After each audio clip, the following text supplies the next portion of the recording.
मैं आशिक मौला हूँ मेरा इश्क निराला, मैं आशिक मौला हूँ मेरा इश्क निराला, ए जुमला जहां जिनकी तजल्ली से उजाला, ए जुमला जहां जिनकी तजल्ली से उजाला। আল্লাহ একজন আশিক, এমনই একজন আশিকের নাম সুলতান মাহমুদ গজনবী। আল্লাহর রাসূলের দিদারের জন্য পাগল পারা, প্রত্যেকটা মুহূর্ত প্রহর গুনতেছে। ওগো মাবুদ, কেমন করে আপনার রাসূলের দিদার পাওয়া সম্ভব? কেমনে আপনার রাসূলের সঙ্গে দিদার হবে? উঠতে বসতে খাইতে নিতে সব সময় শুধু মনে একটা কল্পনা কল্পনা, কেমন করে আল্লাহর রাসূলের দিদার নসিব হবে? কেমনে আল্লাহর রাসূলের দিদার পায়? রাস্তায় চলতে ফিরতে প্রত্যেক মুহূর্তে দরুদ পড়ে আর শুধু কল্পনা কল্পনা। প্রত্যেকটা মুনাজাতে আল্লাহর কাছে মুনাজাত করে, আল্লাহ ওগো মাবুদ, কি এমন করলে আপনার বন্ধুর দিদার নসিব হবে? কি এমন করলে আপনার রাসূলের সঙ্গে সাক্ষাৎ হবে? আপনার রাসূলের ওই সুন্দর চেহারা কেমনে দেখতে পাবো? সুলতান মাহমুদ গজনবী পাগল হয়ে গেছে, বড় আশিক, রাসূলকে দেখবে, রাসূলের সুন্দর চেহারার পাগল হয়ে গেছে সুলতান মাহমুদ গজনবী। আল্লাহর কাছে দোয়া করে শয়নে স্বপনে, আল্লাহ কেমনে আপনার রাসূলের দিদার পাওয়া যায়? বলে অনেক দোয়া মুনাজাত, কিন্তু কাজ হয় না। একদিন গভীর রাত্রে সুলতান মাহমুদ গজনবী গভীর রাত্রে বেতে বেলায় যখন তিনি সফর করতেছিলেন, সফর অবস্থায় দেখতেছেন রাস্তার পাশ দিয়ে যায়, রাস্তার এক সাইডে একটা সরকারি ল্যাম্প জ্বালানো আছে, বাতি। ওই সরকারি ল্যাম্পের কাছে দাঁড়িয়ে একজন আল্লাহর বান্দা, ছোট্ট একজন মানুষ কোরআন তেলাওয়াত করতেছে। এখনকার সময় তো লাইটের হিসাব নাই, কারেন্ট, বিদ্যুৎ, সৌর বিদ্যুৎ, জেনারেটর সব জায়গায় ব্যবস্থা করা আছে। আমাদের যখন ছোট্ট ছিলাম আমরাই তো হেরিকিন জ্বালায় পড়েছিলাম, হারিকিন কুপি জ্বালায় পড়ছিলাম, মোমবাতি জ্বালায় পড়তাম। তো সেই সময়ের কথা, লাইট ছিল না, রাত্রিবেলায় কেমনে করে পড়বে? রাস্তার পাশে একটা সরকারি ল্যাম্প, সরকারি বাতি, ওই সরকারি ল্যাম্পের কাছে দাঁড়িয়ে দাঁড়িয়ে কোরআন পড়তেছে। বাদশা সুলতান মাহমুদ গজনবী ডাক দিয়ে বলতেছে, ওরে সন্তান, এই জায়গায় দাঁড়িয়ে দাঁড়িয়ে তুমি কি করতেছো? বলে, ভাই কে তুমি? পথিক, তোমাকে চিনি না চাচ্চু, আমি তোমাকে চিনি না, কিন্তু এই জায়গায় দাঁড়িয়ে দাঁড়িয়ে আমি কি করতেছি? কোরআন তেলাওয়াত করতেছি। আমি মাদ্রাসার একজন এতিম গরিব ছাত্র, আমি একজন এতিম তালেবুল ইলম, আমার বাবা নাই, আমার মা নাই, আমি বড় এতিম, আমি বড় অসহায়। ওই ছোট্ট মেলায় কে জানি মাদ্রাসায় ভর্তি করে দিছে, জানি না। হুজুর আমাকে সবক দিয়েছেন কোরআন মুখস্থ করার জন্য, কালকে সবক শোনানো লাগবে।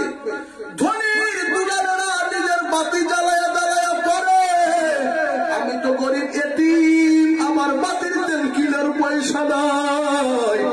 এই জন্য রাস্তার পাশে দাঁড়িয়ে দাঁড়িয়ে, সরকারি বাতিতে দাঁড়িয়ে দাঁড়িয়ে আমি পড়তেছি। বাদশা সুলতান মাহমুদ গজনবী ডাক দিয়ে বলতেছে, ওরে সন্তান, যাও, আজকে থেকে আর তোমার কোনো চিন্তা নাই, তোমার কোনো ভয় নাই। ওরে তোমার বাবা নাই, তোমার মা নাই, তোমার চিন্তার কোনো কারণ নাই। মাথায় হাত রেখে সান্ত্বনা দিয়ে বলে, ওরে সন্তান, তোমার কোনো টেনশন নাই, তুমি পড়তে পারবা, আল্লাহ তোমাকে কবুল করে নেবে। এই বলে সুলতান মাহমুদ গজনবী বাসার দিকে চলে গেল। পরের দিন যখন রাজ দরবারে বসে পড়েছে, সিংহাসনে বসে পড়েছেন, এবার মন্ত্রীকে ডাক দিয়ে বলতেছে, মন্ত্রী মহাদয়, অমুক জায়গায় অমুক একটা মাদ্রাসা, এই মাদ্রাসায় গরিব এতিম একজন ছাত্র তালিবুল ইলম কোরআন হিফজ করতেছে, ওই তালিবুল ইলমকে একটু আমার রাজ দরবারে নিয়ে আসো। খোলায় টকবক টকবক করে মন্ত্রী চলে গেল। ওই মাদ্রাসায় গিয়া বলে, অমুক ছাত্র কি আছে? বলে, হ্যাঁ ওই ছাত্র তো আছে। দেখে বলা হলো, তোমাকে বাদশাহ তার রাজ দরবার পর্যন্ত যাওয়ার জন্য বলেছেন। সন্তান ডাক দিয়া বলে, না আমি যাব না, আমি একজন গরিব তালিবুল ইলম, আমার বাবা নাই মা নাই, অনেক কষ্ট করে আমি মাদ্রাসায় পড়ি, আমি কখনো অন্যায় করি নাই, কারো সঙ্গে কোনো জুলুম করি নাই, কেন রাজার দরবারে যাব? উস্তাদ মহাদয় বলেন, যেহেতু তোমাকে ডাকতে আসছে, যাও বাদশার দরবারে চলে যাও। বাদশার দরবারে সন্তান হাজির। মন্ত্রী ডেকে বলে, বাদশা আপনার যেই সন্তানকে আপনি নিয়ে আসতে বলছেন, সন্তানকে নিয়ে আসছি, এই যে দেখে। সন্তানকে ডেকে বলে, ওরে সন্তান, গত রাত্রে তোমাকে দেখেছিলাম, তুমি এতিম অসহায়, কষ্ট করে রাস্তার পাশে ওই শীতে কনকনে রাত্রিতে, ওই শীতের কনকনে রাত্রিতে থর থর করে কাঁপতেছিলাম। আর এই থর থর করে কাঁপা অবস্থায় রাস্তার পাশে সরকারি বাতিতে দাঁড়িয়ে দাঁড়িয়ে তুমি কোরআন মুখস্থ করতেছিলা। এটা দেখে আমার অনেক কষ্ট লাগছে রে বাবা। বাবা তুমি যদি একটু আমাকে পারমিশন দাও, তোমার খেদমত করার সুযোগ দাও, তাহলে আমি তোমার একটা খেদমত করতে চাই। যতদিন তুমি লেখাপড়া করতে চাও, কোরআন হিফজ করতে চাও, তোমার পা থেকে নিয়ে মাথা পর্যন্ত যত খরচ হবে, সব খরচের দায়িত্ব আমি সুলতান মাহমুদ গজনবী আমার হাতে নিয়ে নিলাম। সন্তান অনেক খুশি হয়ে গেল, বাড়িতে চলে গেল, সব দায়িত্ব হয়ে গেল। মন্ত্রী পরিষদকে ডেকে বলে, ও মন্ত্রী মহাদয়, একটা চিরকুট লিখে দেন, পাস করে দিয়ে দেন। আমি বাদশার বাদশাহী থাকুক আর না থাকুক, আমি জীবিত থাকি আর না থাকি, যতদিন ওই সন্তান লেখাপড়া করবে, সন্তানের লেখাপড়ার খরচটা ততদিন দিয়ে দিতে হবে, রাজ দরবার থেকে বহন করা হবে। সন্তান চলে গেল। গভীর রাত্রে সুলতান মাহমুদ গজনবী ঘুমিয়ে আছে। হঠাৎ করে দেখে মদিনার নবী হাজির।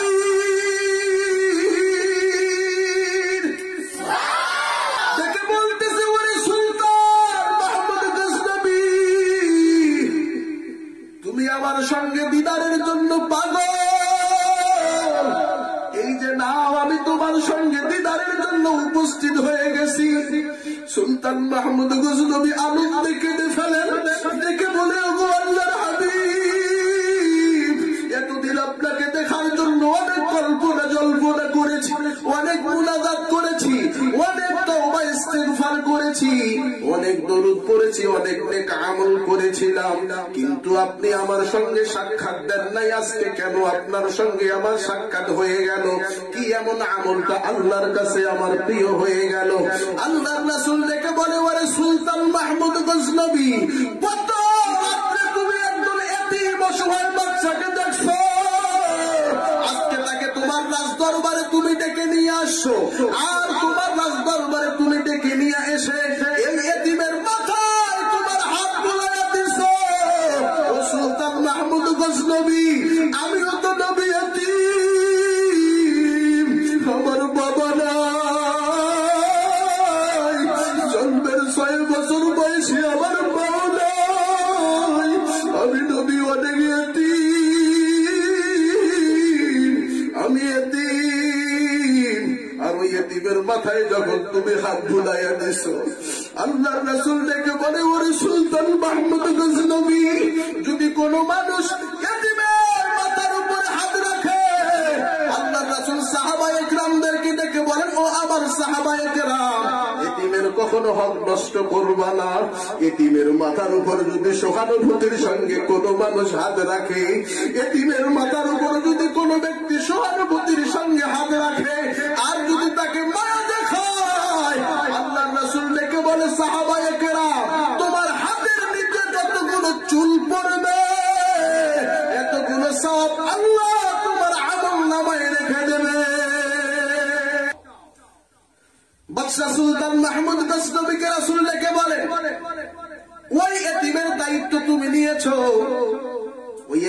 মুখে তুমি হাসি ফুটাইছো। এতিম অনেক খুশি হয়ে গেছে, এতিমের মনে অনেক শান্তি চলে আসে, যার কারণে আমার আল্লাহ ডেকে বলে, ওগো হাবিব, যেই বাদশাহ সুলতান মাহমুদ গজনবী একজন এতিম কোরআনের তালিবুল ইলম, এর সঙ্গে এত সুন্দর মুহাব্বত, এত সুন্দর ভালোবাসার সম্পর্ক করলো, এত সুন্দর ভাবে ওই এতিমকে আদর করলো, ভালোবাসা দিল। যাও যাও ওগো হাবিব, আপনিও তো এতিম, আপনারও তো বাবা নাই, আপনারও তো মা নাই, যান আপনার সুলতান মাহমুদ গজনবীর সঙ্গে একবার সাক্ষাৎ, তার দিদার আপনি দিয়ে আসেন।